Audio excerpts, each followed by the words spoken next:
Acredite quem quiser.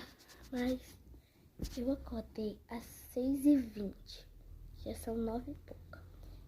Por que eu acordei às 6h20? Porque tinha uma criança do meu lado roncando. Isso é normal? Alguém me entende? Alguém tem um irmão que ronca como se a terra tivesse dando um terremoto na sua orelha? Vocês me entendem?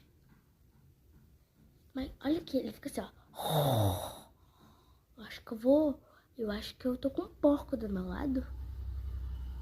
Gente, eu não aguento mais. Não aguento. Eu não aguento.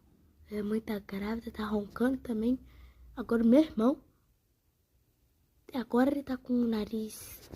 Agora ele tá com o nariz entupido, mas tudo bem. Tudo bem. Sabe como é que eu vou dormir? Com a almofada assim, ó. Assim.